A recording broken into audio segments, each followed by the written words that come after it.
Hello, welcome to Ready Set Action. Today you're joining Christina Whitmer and Deborah Horowitz. We are going to talk about employer branding in 2025, and we look forward to this very relevant topic. Welcome, Deb. Hi, Christina. How are you doing today? I am good. I'm ready. You're ready? You're always ready. I, What's going on? I am very excited about this topic. Of course, employment branding is near and dear to my heart, and it's something that we focus on every day at Impact Talent, but especially as we're heading into 2025. So, very excited to have this conversation with you. Awesome. Well, great. It's a great topic. I mean, the talent, the talent landscape is changing a lot. There's a lot of competition when it comes to finding the best talent. So I think, to me, this is a big differentiator. So would love to hear just the basics. I mean, why don't you start us off to figure out what is it? What really makes it a thing? So, Yeah, well, employer branding in short is all about attracting and retaining top talent. And, the competition for skilled workers is still very fierce. That has not slowed down, regardless of what the unemployment rate is telling people. mhm. But, what's happened over the last 3 to 4 years is candidates have really become increasingly discerning about not just looking for a paycheck, but they really want to look at, for a company that aligns with their values, that offers growth opportunities and really provides a positive work environment. So employer branding helps an organization to showcase all of that and make sure that candidates understand what's in it for them. Okay, very good. That makes sense to me. That really does make sense. And I totally agree, regardless, like the quality talent, nobody will argue that there's not a shortage of certain skill sets and certain, hard skills and soft skills, if you ask me. But so when you say that, like what are the factors driving this importance? Like what's happening that makes employer branding so important in right now, 2025? I'd say there's a couple of factors that are at play, but the first is Gen Z is really entering the workforce in full force this year. Mm, So that generation has different expectations and priorities than previous generations. They are more focused on valuing the purpose, the transparency, and the social impact that an employer is making.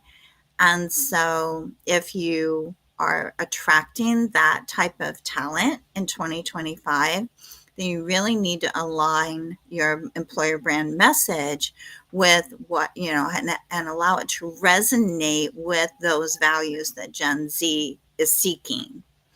And, most recently, really ever since the election in November, we've seen a lot of brands kind of take backpedaling on DEI initiatives, and mhm. they're going away from that area. But then we've seen other brands say, yes, we're continuing with our diversity, equity, and inclusion initiatives. Brands like Apple and Costco and Microsoft. And those brands are really saying we are going to leverage these initiatives, continue to leverage them as talent attractors Mhm. because they understand how important it is to the talent that they seek. Mhm. And also, there's a business case to be said for continuing with DEI as well. So, when you make that part of the employer brand message, what we have found is those organizations that embrace that and really leverage DEI in all that they do have higher revenues, have lower turnovers, so all of that goes to the bottom line and Mhm. helps to make a company more successful. So, if you're just depending on what the makeup of your organization is, and being able to really talk completely, Mhm. and showcase all of those things to potential candidates is really going to help you differentiate. Okay, that makes sense. I think, I worked in recruitment advertising many moons ago, so a long time ago. But it was always the business case was partially like you, in order for a company to be awesome and to grow and to be the best, they need that diversity of people, which usually equals diversity of ideas and thought processes and all that kind of stuff. So it's a huge, reason that people can, usually get behind that. So that'll be interesting to see some of those stories evolve. I've seen some of them too. So Yeah. um, yeah. Just curious a little bit about, remote and hybrid work. And then, I mean, I read the return, I think I posted a week ago about the return to office announcements and like, how is that impacting employer branding? I call BS when I hear somebody say we're doing that because I can't measure productivity. Because I just don't like really like how do you not know if people are valuable to your group, your organization? So how do you think that's affecting the employer branding? Yeah. I think, it's interesting because in 2020, we went into the pandemic really knowing, for the most part, just one type of work environment, and that was in the office, right? I mean, there were exceptions to that. I, of course, have been working remote for about 18 years now, but so there Mhm. was a percentage of us that were in remote roles, but the majority of people were in the office. So now we've got these three different environments going on. We've got the office workers, we've got the hybrid, and we've got the remote. Right. So it's very, very important as part of the employer brand for you to be able to state clearly, like, what type of work environment you are offering for Mhm. either the position or the entire organization, right? Mhm. Uh, and then to be able to say how you support that environment. So, from a remote standpoint, some of the challenges that we saw in 2020 were the new people coming into entry level roles or Mhm. first time in a new organization, and really fumbling about understanding the overall culture of that Yeah. organization because they weren't on site for that, right? Yeah. So being able to communicate, that connectivity for remote Mhm. workers is going to be key in demonstrating that in your employer brand. And also, how do you create a sense of community Yeah. for a remote workforce in your environment is Mhm. important for you to also, relay out there in your employer branding. Similarly, when you are entirely returned to office, you can talk about the pizza parties on Friday or Mhm. whatever else is going on, to create that type of community in your messaging, along those lines. And don't feel like, okay, well, we're mandated on all of us being in the office 5 days a week, and how are we going to recruit for that? If that's your reality, that's your reality. So, Mhm. you know, be truthful about that, right? Yeah. That's a good reminder. I remember in the early COVID, then I was thinking, a lot of people were struggling. A lot of people were also enjoying sort of that switch and opening those doors. But I do remember thinking that the entry level and the people junior to a role were probably having more struggles than others without that shadow. I think we do a better job now with the ability to shadow with technology, like Yeah. Loom videos I use a lot to just record the things I'm doing, so and Yeah. also create some kind of connection, right? So I feel like technology really jumped a lot in that point. So what are your thoughts on, technology and employer branding? Like how has it shaped it in your opinion?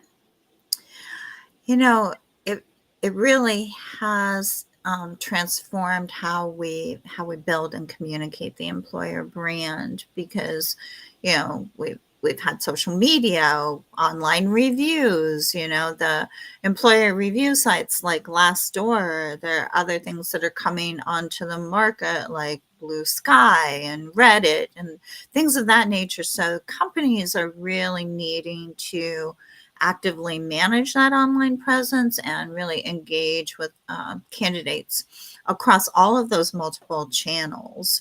And AI and automation can help with some of that, but I see AI and automation also impacting the personalization of the candidate experience and the streamlining of the recruitment processes.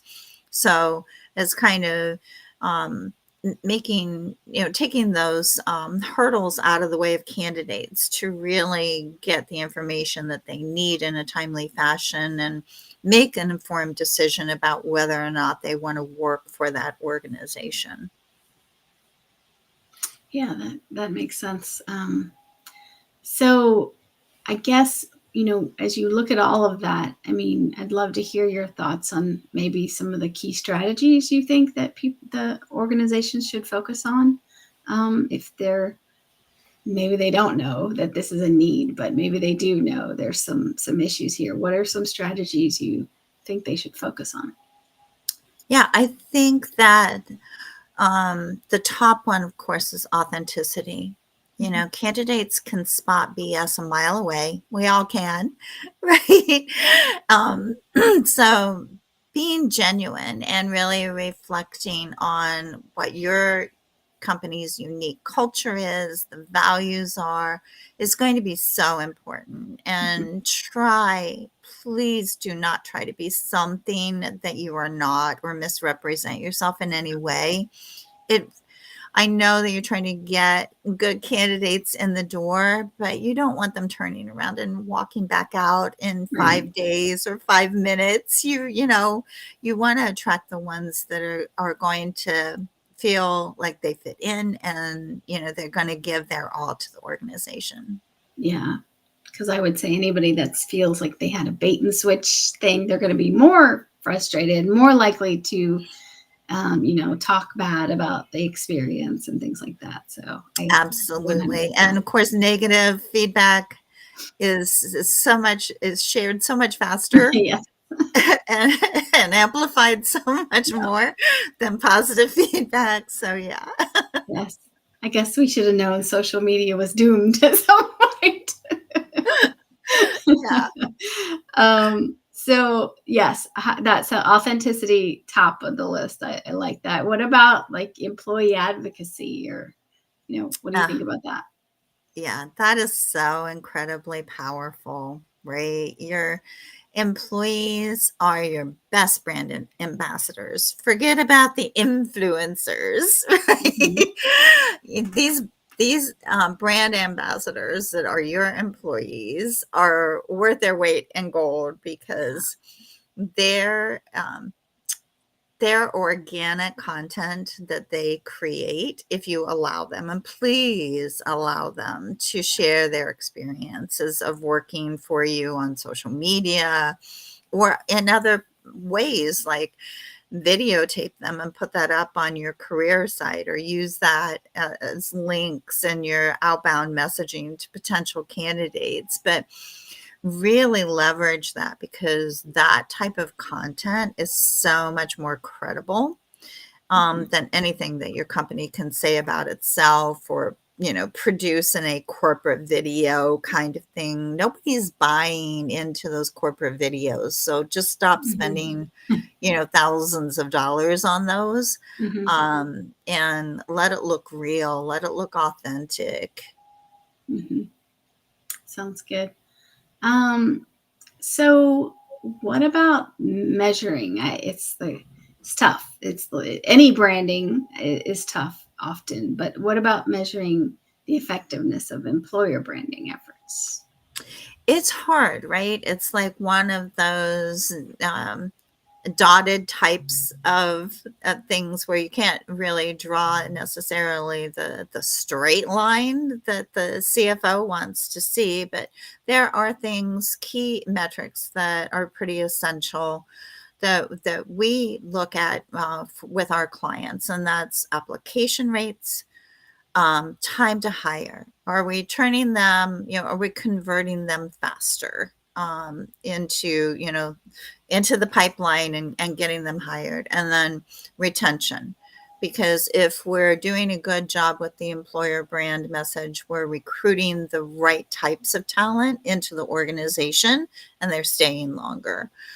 And then, the net promoter score, NPS for candidates or for hiring managers, because, sometimes they're needing some training on how to do a better job in Yeah. that process, right? So Yeah. that data is really going to help you understand what's working and what needs improvement. And it's really just like any other type of marketing. You've got to track those metrics and then refine as you go along. Gotcha. Oh, another thing I wanted to mention with that is that refreshing of the employer brand. Right? If you have not refreshed your brand, if it was earlier than 2021, you probably need to take a look at in 2025, prioritizing that in the budget to give that a refresh because just so much has changed, Yeah. since the pandemic. And you need to look like you're with it. Mhm. And that you're at the same point in life as the candidates are.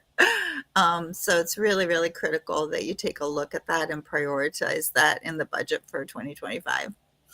Yeah.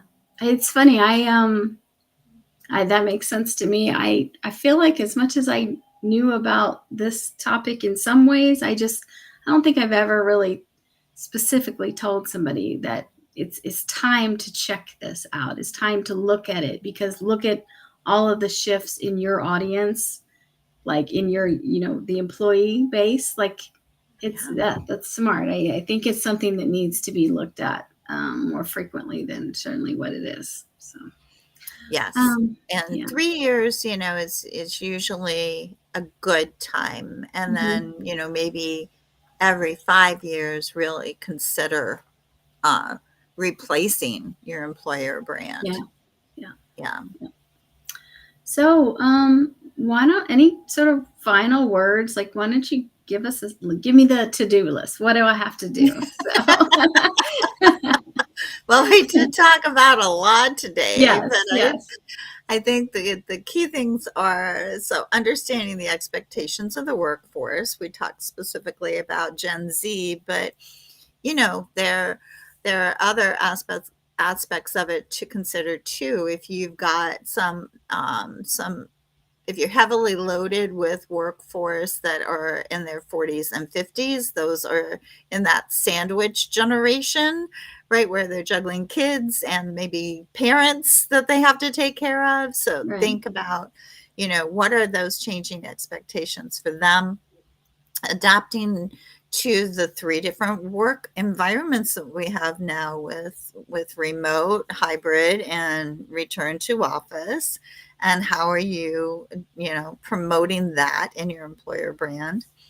Leveraging technology, really, how are you making sure that you're managing your reputation across all of those various channels, as well as using technology to impact the experience?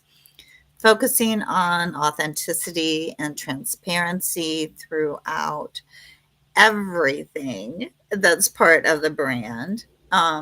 Empowering those employee advocates to be your brand ambassadors and to showcase what it's like to work there on a day-to-day basis and what they get out of working for you as an employer. And then measuring the impact of those efforts and refining them along the way. Yeah. Nice. It's a good list. That's doable, I think. I can do that. I hope it's doable. And It's doable. if you need a hand, give me a call. But Okay, I will. Because I'll be like, I Thanks. got the step 2 and I think I need some help. So very good. Well, yes, this is great. Thank you for sharing this information. I think it's really timely as we hit 2025. It's just that 25 group of just many reasons. I think now is the right time to refocus on this. So we will post some information in the chat so people know how to get a hold of you if they need more information. And for everyone listening, thank you. We appreciate your attention and your time and the ideas that you share. It's Ready, Set, Action with Deborah Horowitz and Christina Whitmer. And you can follow us on Spotify, LinkedIn, and YouTube. And we'll talk to you next time. Thanks, everybody.